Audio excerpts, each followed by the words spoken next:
Okay, last game. Hindi na ako magpapalik. Wala namang kwenta lang sinabi mo eh. Okay.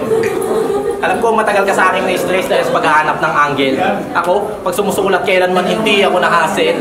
Kasi di naman kasi ako tulad ng ibang mga rapper na para masabing malalim sa battle, yung mga simple na linya, ginagawang puzzle.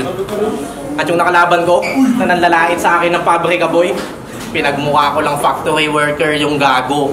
Kasi kailangan pa niyang mag-overtime para tapusin ako. Ang inaasahan ko makalaban dito sa Mano-Mano, yung matalino at mabangis. Punyemes. Eh sa sobrang bobo nitong kalaban ko, kala niya sa Mano-Mano, magbe-bless ng 2 beses.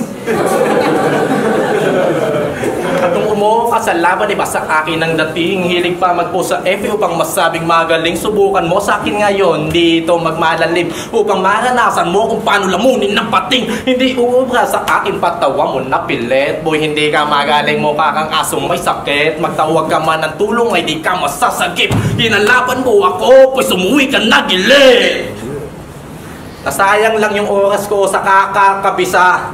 Tapos yung freestyle lang tong kalaban sa round 1. Nakakabalisa at boring tong kalaban. Dapat di ko na pinatulan tong gago. Kanyang mga linya, nagmukha lang, higaan. Kasi tinutulogan lang ng tao. At sabi mo nung laklakan to, pasasabugin ko yung buong round 101 isa-isa. Wait.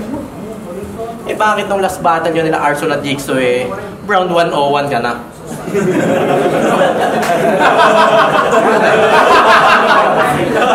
Asan? Ano yan? Kapit sa matigas at nang di madulas? Gago, dapat dito sa aming solidong samahan mapatalsik ka gago. Kasi di namin kailangan dito ng mga plastic na tao.